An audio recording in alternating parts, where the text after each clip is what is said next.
Right, so we are now recording, so welcome again everyone to our weekly call. I hope you enjoyed a pleasant weekend of sunshine. Certainly very warm and sunny in my part of the UK at the weekend, which was very nice. Anyway, right, on to the call this week. So the main focus of discussion, Lars Steffen, who many of you I think will know, will be coming on in a moment to talk about the topDNS initiative from ECHO, which is focused on DNS abuse, or at least stopping it, I should say. And then, time permitting, we'll, as always, go on to a few things around forthcoming events, future talk call topics, and any other business that anyone wishes to raise as per normal. So without further ado, let me stop sharing my screen. I know Lars is already on the call because he spoke a few moments ago, which is always a good sign that the connection's working. So welcome, Lars. Good to see you as always. Thank you, Andrew. Thank you for having me. And you know, as per normal, the floor is yours to just sort of give an update. I think probably many months ago you mentioned that the topDNS, or I certainly saw some announcements that the topDNS initiative was starting. So it'd be good to get an update on sort of what it's done to date, and presumably some of its sort of the future plans as well. So over to you. Yes, thank you. I'm happy to do so. May I share my screen? You should be able to. Yes. So I hope you can see it right now. Yep. Okay. So yes, thank you again for giving me the opportunity to provide an update on the topDNS initiative by ECHO. So my name is Lars Steffen. I'm Director International at ECHO. And together with my colleague Thomas Rickert, I'm also the project manager of the Names and Numbers Working Group and the topDNS initiative. And as Andrew just mentioned, the last time we presented topDNS was more than 1 year ago when we just started the initiative. So just as a quick reminder, just to give you some background information. So why ECHO is active on the DNS abuse topic. It is so this is the advertisement part. So we are one of the leading voices of the infrastructure providers in Europe. We are here for more than 25 years with more than 1,000 members. We are founding member of EuroISPA and several other initiatives, also like the InHope Association. And if you're not very familiar with the association, you might have heard of DKIX. So we are the sole shareholder of DKIX, and DKIX is running a huge network of IXPs all over the world. And the largest one is the one based in Frankfurt. And which also already leads to the reason why members reached out to ECHO more than 2 years ago about DNS abuse, and that we should become more active on this topic is first, that we have this strong footprint in Europe. So there are many companies and also other initiatives that are working on DNS abuse, but most of them are US based or somewhere else. That we have this long experience as a trade association based in Europe. So we have a very strong connection to the European Commission and other bodies, and also legislative representatives. We are a neutral platform. So when we discuss DNS abuse, I think most of the stakeholders who are heavily engaged in this discussion are also active at ICANN, but as soon as you step out of the ICANN bubble, it's a complete different conversation, and also a complete different conversation about what is actually DNS abuse and what not. So they thought that we are have a good position, that we are not only registries, registrars, or resellers coming from the domain industry, but we are also internet hosting and email providers. Among our members are also CDNs. We have the service and application providers, but also working groups on cybersecurity, and also legal experts who are also always very helpful with this. And just to give you an idea who is currently active on this initiative, so from our membership, The ones you can see here on this slide are the ones sponsoring the initiative, because the activities that we have around topDNS also include workshops, travel. So there's always some additional funding needed to do this work. And the sponsors also make up the steering committee. So maybe some familiar faces here in this group then when you take a look at those who are on the steering committee. And of course, we also have a group of partners that we call the advisory group. So we are not working on our own. So we work very closely with other initiatives on this topic. So with the DNS Abuse Institute from PIR, as you have seen, PIR is also on one of the sponsoring members on the steering committee. So we also work very closely with the DNS Abuse Institute by them. We have a close connection to the Internet Jurisdiction Policy Network with Bertrand and Ajit that you, I think, know very well. We work with the Global Cyber Alliance and also with Scam Advisor. And of course, we are regularly in touch with other associations from Europe, like EuroISPA, Dutch Cloud Community, also first with Peter on the call.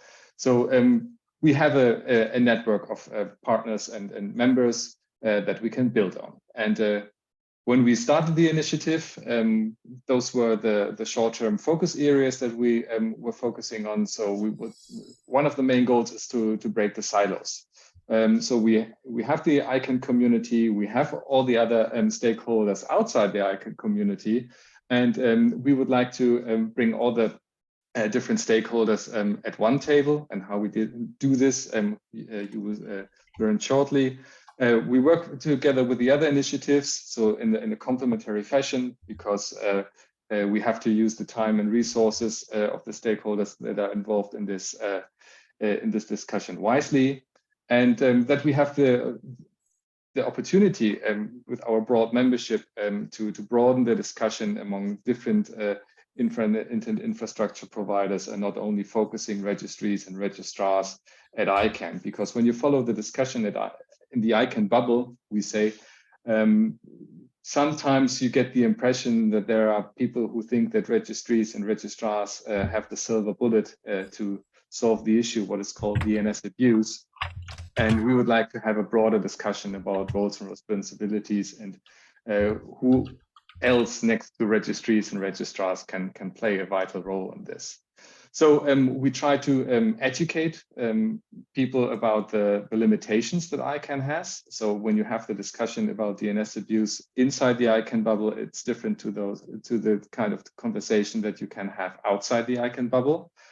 To educate also about that registries and registrars are willing to cooperate. So when you follow the discussion inside the ICANN bubble, some people might have the impression that registries and registrars are not willing to cooperate, but actually they are, but maybe in a different way than others might expect.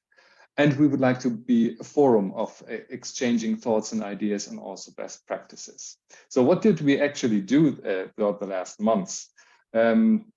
So we started last year at CloudFest. So we had a discussion panel involving hosting providers in the discussion. We've been on panels at the Middle East DNS Forum, at the Center Jamboree. We organized DNS abuse focused workshops at the Nordic Domain Days last year and also this year. We participate regularly at the Internet Jurisdiction Policy Network meetings. We were on stage at the VeriSign Registrar Days last year. And last but not least, last year, we also organized a 2-day workshop with the European Commission under the title State of the DNS. And let's focus first on what we did at Nordic Domain Days. So at Nordic Domain Days, we had the opportunity not only to have registries and registrars in the room, but also hosting providers from the Nordic countries. So we discussed with them the definition fight about DNS abuse. So because, as I already mentioned, as soon as you step out the ICANN bubble and talking to staff from abuse help desk from hosting providers, they have a complete different understanding of what DNS abuse is, and if DNS abuse is a good term to use to have different buckets where you can put different types of abuse at. We also discussed DNS abuse statistics, because there's also always a very different understanding of the volume of so-called DNS abuse out there.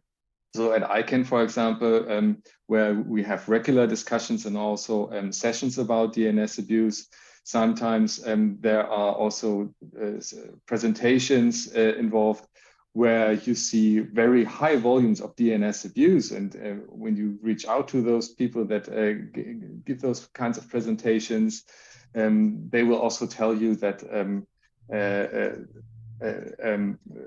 fake shops and other types of abuse are also included in this. And this is the area where there is not broad consensus if this is DNS abuse, yes or no.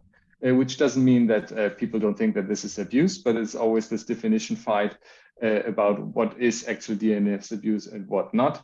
And what we have learned that when you talk to people who are not always engaged at ICANN is that they are very happy to discuss different types of abuse, but they are not interested in this fights about the different buckets. And against this background, we always discuss roles, responsibilities, and capabilities. So which other actors can be involved in this and are also willing to help and mitigate abuse. And in this context, there is always a growing appetite and also a discussion about how to build a trusted space of collaboration and data sharing. Because one of the main goals that we are always discussing is how to reduce the uptime of malicious and compromised domain names, and how can we work on reducing the volume of abuse before it hits the abuse help desks. And to do this, and also to get those engaged who are maybe not so active on fighting abuse, is that we put something together for those who are willing, but maybe not active, but would start to work on this. And those are the so-called Stockholm recommendations. So the outcome of the first workshop were the Stockholm recommendations. I put the link to the download in the chat. So the Stockholm recommendations are 10 points. For those on this call, they are very broad, very high level, and very basic. But the goal was to get those engaged who are willing to start working on DNS abuse, but are actually not yet. So this was the goal with the Stockholm recommendations. Okay, I have to change the, okay, them. So now the link goes to everybody on the call. Apologies.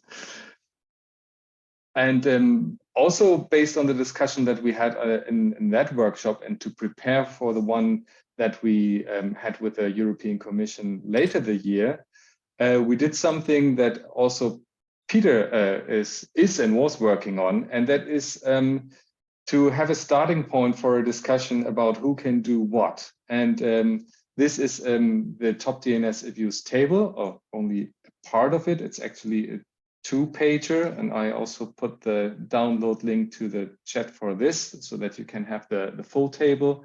So what we did with this table is we worked very closely together with a working group of security and anti-abuse at ECHO. So we have separate working groups for this topic, and to put together a list of different types of abuse and to try to classify them. Is this DNS abuse, yes or no?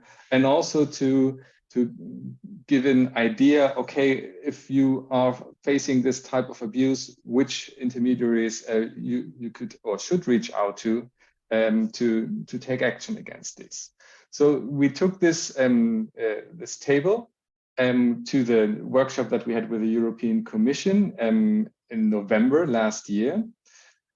And the starting point of this workshop was the study on DNS abuse that was published by the European Commission at the beginning of last year. And that was a 2-day workshop, as I already mentioned. We had members of 3 different DGs from the Commission in the room, which we think is a good sign of commitment that the European Commission is really interested in having these discussions, spending 2 days with us and members and several other stakeholders in one room. We try to be as inclusive and as complete as possible. So we not only had the steering committee members of the topDNS initiative in the room, but also Center, the DNS Abuse Institute, Interjurisdiction, Inter for the brand holders, different registries, registrars. We also had hosting and email providers in the room or virtually on Zoom. And we also had the authors of the study in the room.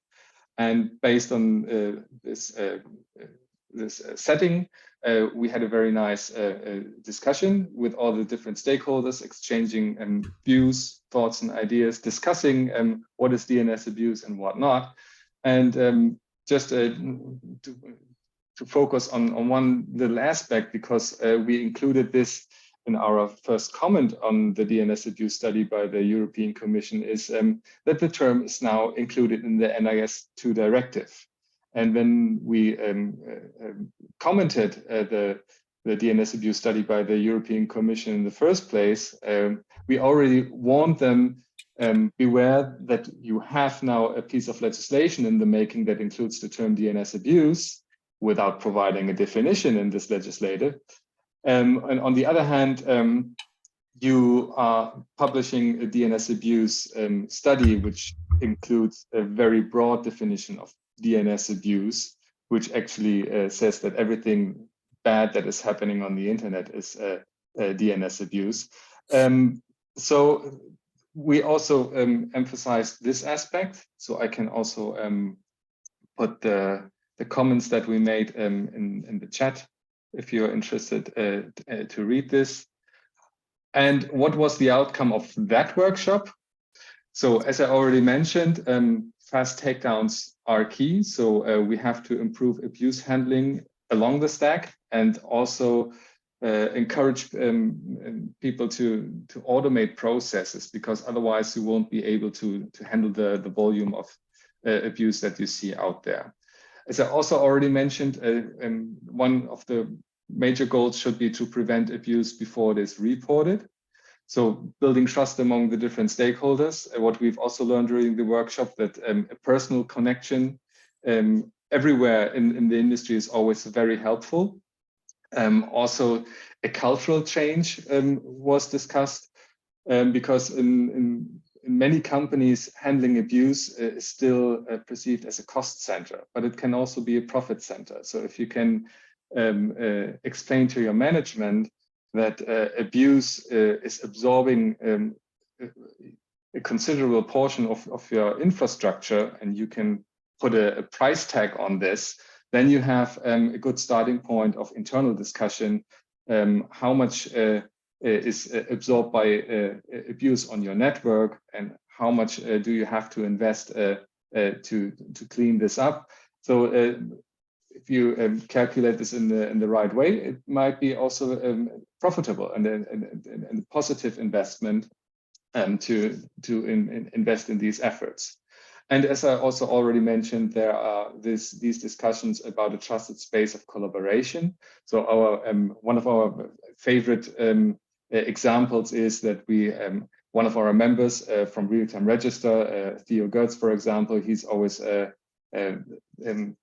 very active on when he gets abuse reports, and he's not only focusing on the one specific report, but he's also always digging deeper to see if there is more behind it.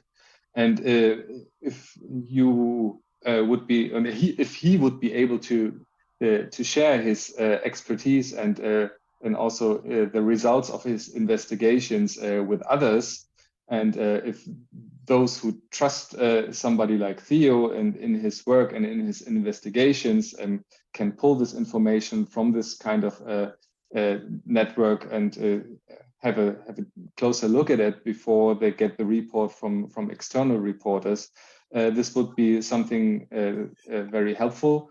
And of course, it's not very easy. You also have to keep in mind data protection issues and things like that. But this is an idea that many people are currently very fond of and are investigating deeper. And what we are focusing on is developing training opportunities to provide more guidance on those who are not active yet, but would get to. And also not only discussing roles and responsibilities, but also, and this is something that the European Commission actually is asking for, a schedule or a scheme or a matrix of roles and responsibilities, who can do what and when. And if you're interested in this workshop, we also have a quite comprehensive report on this. I share the link also on the chat. And the title page will look like this. And what are the next goals that we are working on?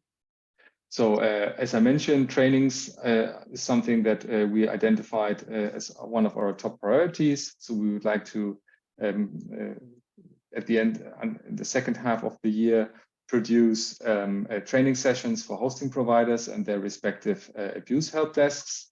Also for registries, registrars, and especially resellers who are not very active yet. It's more about the resellers than the registries and registrars. But also when we talk to law enforcement and political decision makers, there's always a potential for education. So also building the schedule of roles and responsibilities that I already mentioned. The Internet and Jurisdiction Policy Network is currently working also on a scheme for trusted notifiers. So this is something that we collaborate with them. We would like to have a follow-up workshop with the European Commission on this. What we already have is a regular exchange. So we have regular calls with them. One of the goals that we have with this work is because when the DNS abuse study was published, they made it very clear that this publication of the study is a starting point, and that they would monitor the discussion, but also the work and development on the issue of DNS abuse, and to see how much and in which direction the industry is moving, and if they can see progress. They didn't mention how they define progress, but they would like to see progress. And if they have the feeling that there is no further progress, they said that they will also consider to come up with more regulation on DNS abuse. So we use topDNS as a vehicle to communicate the progress in the industry, and also to educate. One of the formats that we used in the past before the pandemic, and that we would like to revitalize now after the pandemic, is having policy breakfasts at the European Parliament to do so, also for face-to-face meetings. And last but not least, we launched the best practice webinar series. And this is also my last slide. If you're interested in those, we have the first 3 webinars scheduled. If you're interested in those, I can also put the links in the chat, where you can also register if you like to. And of course, we will announce further webinar dates shortly. And if you are interested more about topDNS, you can visit our website, which will also be relaunched shortly. So topdns.eco is our website. And if you would like to reach out to the initiative, the email address is topdns@eco.de. And if you have any questions, the floor is open. Thank you. Perfect.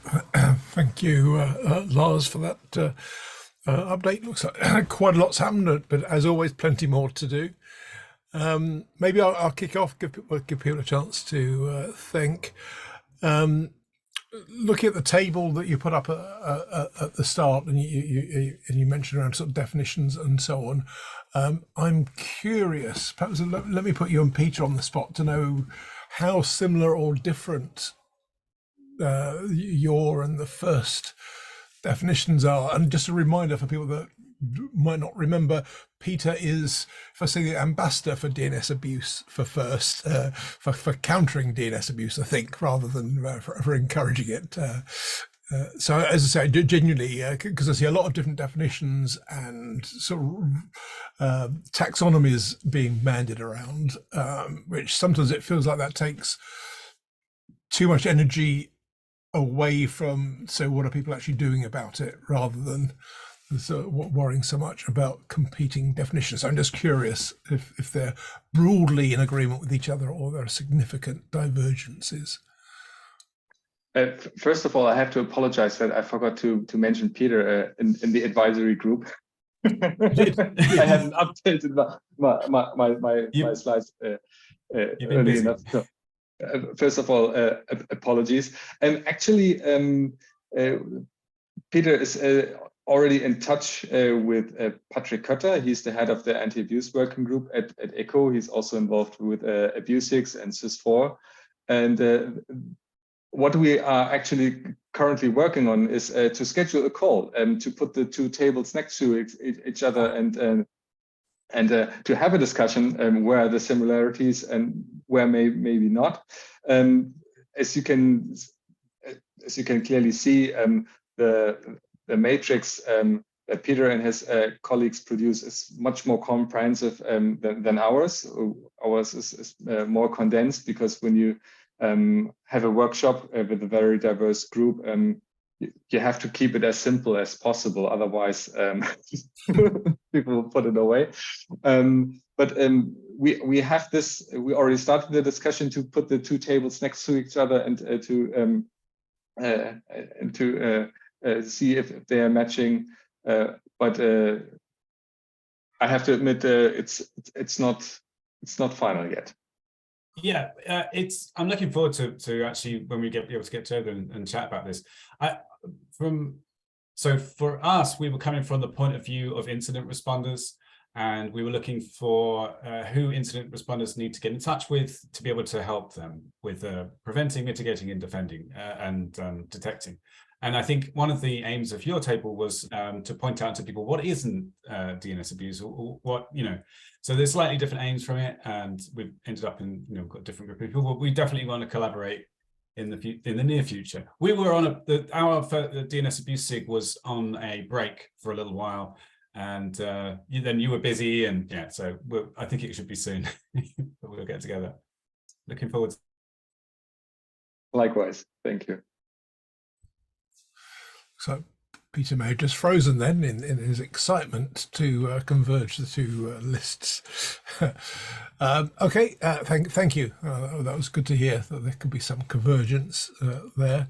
Anyone else have any questions? If you do, sort of use the Zoom tool to raise your virtual hand and or put any questions in the chat. Which Michael, I think, has done both. So Michael, do you want to unmute and sort of come into the conversation? Yep. Can you hear me? Loud and clear. Excellent. Lars, thanks. Great presentation. I really do appreciate a lot of the work that ECO is doing in this area. The one question I have for you is, within the ICANN context, as you say, the different silos, the one verboten silo is registrars and registries generally do not talk about content. And they specifically cite ICANN's bylaws that say they will not come up with, will not touch the issue of content. What has happened, though, is a growing number of cases, and I don't know if ECO has detailed the Supreme Court case that came out of the DK Hostmaster. Let me see if I can find a link and throw it in the chat for you. But this was actually a really interesting decision involving defamation. Let me see, let me throw it in. And what was interesting there was the Supreme Court basically said that a registry is not responsible to use the nuclear option right away, that they need to go through a series of steps before they may need to be required to take it down. But they did say at the end of the day, if you read the opinion, that in the series, if a complainant did everything they could, then perhaps the nuclear option was the best option. And the reason I'm asking this is you also mentioned about some of your discussions about trusted notifier takedowns. And in the EU context, that tends to be associated with intellectual property, which is also associated with content. So can you tell me how ECO is trying to thread that needle of taking down illegal content that may not fit neatly within the ICANN definition of content? Yes, happy to take that questions. Thank you. So this discussion is currently going on at the Interjurisdiction Policy Network, having this discussion of trusted notifiers and also having the discussion on, as you just said, the escalation path. So if the reporter went down the escalation path, reaching out to the owner of the domain name or the owner of the web space, reaching out to the hosting provider, etc., and without getting any proper response in a period of time, and we are currently having this discussion. If a reporter went through this escalation path without getting a proper result, that at the end of the day, there should be the option to go down that path. Also, taking the nuclear option, but of course, I think it's very hard to standardize this, because it's always something different if you take down the domain name of a fake shop, what we call it in Europe, selling fake Gucci handbags, or if you're asking to take down eBay.com or Amazon.com because somebody is selling fake Gucci handbags there. And this is currently debated, because it's always about individual scenarios, the nuances, what is the potential collateral damage that is involved in this decision. So yes, we are having this discussion, but we don't have the solution yet at hand. But yes, we are exploring this. And just a quick follow-up, Lars, is that trusted notifier beyond just the ICANN silos of DNS abuse, that broader where you do get into content, or is it just looking at the ICANN silos? No, this discussion is taking place at INJ, so it's taking place outside ICANN. So it's also thinking, having the opportunity and having the platform to think beyond the ICANN scope and beyond the ICANN silos. Thank you. Great. Thanks. Good question. Now, Josh has got your hand raised and you've posted your question in the chat. You've dropped your hand. You're welcome to ask the question, or I'm happy to read it out loud if that's easier. All right, I'm happy to just ask in person. So it's more of a, I'm very much into definition. I very much agree. We can't discuss the solution unless we all agree what the definition is. So I'm really happy to see that that this is effort going into defining what it is and what it isn't. However, then looking at some of the terms that's listed on the left-hand side of the table, terms like domain hijacking, there's a lot of different variations or definitions. Some people may even say RPZ is a form of domain hijacking. I don't agree with it, but some people think in their head that's what it means. So are there any efforts or planned efforts to go into defining those? It's almost like a recursive definition of all these terms. So that's turtles all the way down, Josh, as the phrase often goes. Lars. So when it comes to the table that I shared on here today, and also which I shared the download link in the chat, it's a two-pager, and as I said, it tries to keep things simple and to keep it understandable for people who are not from the industry, who don't have a technical background. What we also always emphasize is this table is not final, and it will never be final. It should be a living document, and it's also only a starting point for discussion. So we don't think that everything that we put on this table is 100% correct. So of course, also the definition of each item is something that you can spend hours on, and but as I said, it's about keeping things simple. And when I say there is this ongoing discussion about the different buckets, I think it's also a good approach primarily when we talk to abuse help desk staff. They are not interested in those buckets. What is DNS abuse and what is not DNS abuse? They say, we're happy to discuss with you the whole range of different types of abuse, and we are happy to discuss with you who can do what and who should be the first one you should talk to, etc., etc. But please stay away with those definition wars.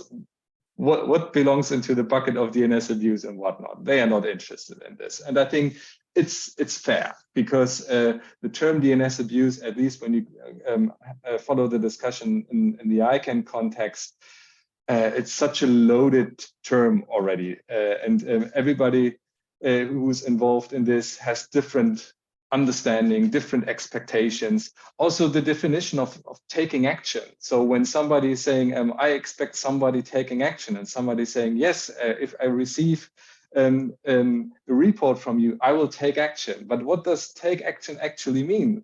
I think some reporters will think that taking action means you will take down the domain name. Most of the recipients will say taking action means I will take a closer look at it. Will I take down the domain name? That's a different question. So it's also always about balancing expectations and also balancing the different understandings and also connotations that come along with those with this terminology. But Peter, you also have your hand raised. No, I think you pretty much said what I sort of wanted to say, that I think it is possible to do something about DNS abuse without knowing the exact definition. And it's a lot of the stuff that you guys are doing, which is really great to see, I have to say. All the different ways that you're kind of educating people and engaging people, and it's really good. So I sort of wanted to disagree with Josh slightly there, because like you say, it's such a loaded term and everybody has a different definition, but I think that's okay, because everybody has a different thing they're trying to attack, and nobody has the scope to look at everything. So everybody kind of looks at what they can do. So yeah, anyway, thank you. Sorry.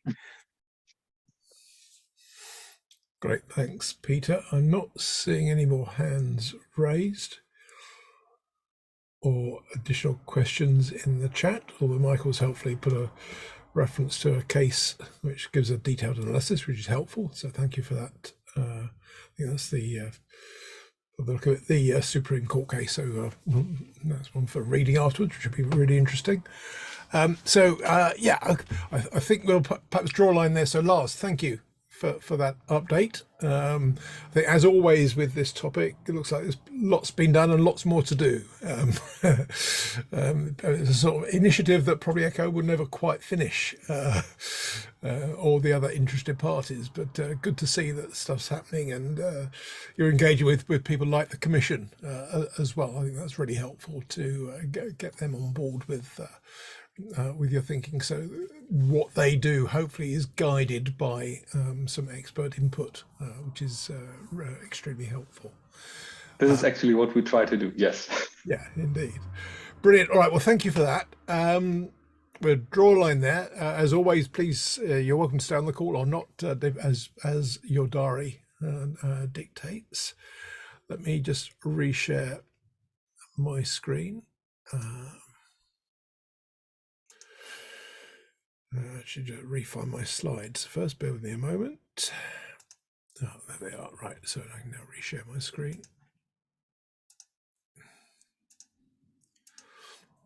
Right, so that was the top DNS update.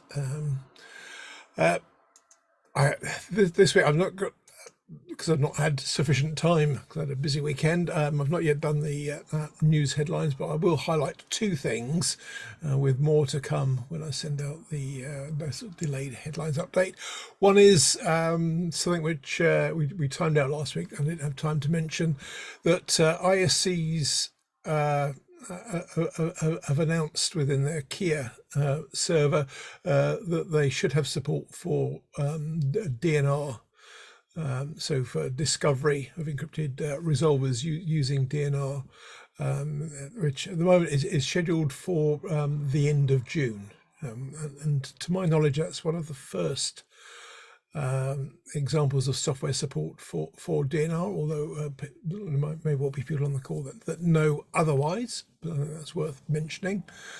And then the other thing was the IAB, the Internet Architecture Board, have over the weekend, I think, published a response to the European Commission's consultation on the future of electronic communications. So the future of the electronic communications sector and its infrastructure. It's a 4-page response, so you may find that worth a look. But I'll put some additional headlines, which I will sort of circulate via email, probably end of today. So the normal headlines, but I just wanted to call those two out. Other things in terms of calls for papers, workshop proposals, etc. The IGF, Internet Governance Forum, which takes place in October in Kyoto. They had a deadline for workshop proposals of last Friday, which they've just given a late extension. I think it now runs through to this Wednesday. So you've got a couple more days if you wish to put in a proposal. Also coming up quite soon now, end of this week, is if you've got any ideas for birds of a feather proposals for the ITF meeting in San Francisco at the end of July. The initial proposals, doesn't have to be the final one, but initial proposals need to be in by this Friday. So those two are coming up relatively soon. Sorry, I didn't mean to do that. Clicked on the link rather than just turning the slide. Forthcoming events. You may well be there, in which case you'll know that RIPE 86 is running in Rotterdam as we speak. It started this morning, having followed on from the sort of DNS hackathon over the weekend, which I suspect one or two people on this call took part in the hackathon and may well be also participating in RIPE. We've got a whole bunch of things coming up through June, as you can see, quite a busy month in June. One that I mentioned because I plan to be there. If anyone else is attending Eurodig in person in Finland, maybe reach out to me separately. It'd be good to perhaps meet up in person whilst there. And then before we know it, we'll be into ITF 117 in San Francisco in July. So yeah, quite a few things on the agenda over the next few months. I still haven't seen confirmation that the ICANN DNS Symposium will be in Vietnam. I have seen confirmation it'll be the 4th or 5th of September, followed by OARC 41 on the 6th and 7th of September. So they're back to back in the same location. But at the moment, it just says somewhere in Asia. But I've been told that it's quite probably going to be Da Nang in Vietnam, but that's yet to be confirmed on the relevant websites. So I'll encourage the ICANN and OARC teams to do that as soon as possible, because it will make it easier to make travel arrangements. And then finally from me, a reminder, we don't have a call next week because it's a public holiday in a number of countries. I think it's Memorial Day in the US, it's public holiday in the UK, probably other countries as well. So no call this time next week. And the following week, we're talking about DNS DIST, the most recent update to the Open Exchange Power DNS software, specifically with support for encrypted DNS on CPE. And also Peter will be talking about the joy of text, not to be confused with a well-known 70s publication. allegedly. And then tentatively at the moment, I'm just finalising with Andrei Meshkov of AdGuard the date, but tentatively in mid-June, Andrei will join us to support about AdGuard sort of learnings from their experimental support for ECH, which they announced a few weeks ago. And then very last thing to cover, on the back of the very interesting panel discussion last week with Paul Vixie, Vittoria Bertolo, and John Todd, talking about demands for mandatory DNS filtering. Based on a comment in the chat, I'm going to see if I could get 2 or 3 CISOs to basically repeat the topic, but come at it from the perspective of sort of CISOs in enterprises, given the discussion sort of touched on this ought to be done on the endpoint rather than in networks. So there's a chance to remark that CISOs may well have a different point of view on the feasibility of that. So I thought it'd be useful to try and get a few on. So if anyone would like to take part in that or has some suggestions for some CISOs you think would be good potential participants, then do please reach out to me directly. That's everything from me. So we're definitely on any other business. So a chance if anyone else has anything that you want to bring up, please either put something in the chat or unmute and just say so. So I'll give you a couple of minutes to do that, as we're just before the hour, to see if anybody does.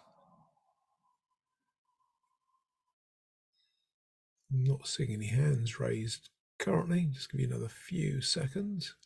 See, Daryl has taken Peter's advice and gone on a cruise by the look of it in the Caribbean, which is marvelous. Okay, it doesn't look like there's any other business. So Lars, thank you again for the DNS abuse sort of topDNS update. Very helpful, so appreciate you taking the time to do that. Have a fabulous week, everyone, and remember, no call this time next week, so we'll catch up in 2 weeks' time. So look forward to talking to you all then. Have a great week. Thank you very much. Bye-bye.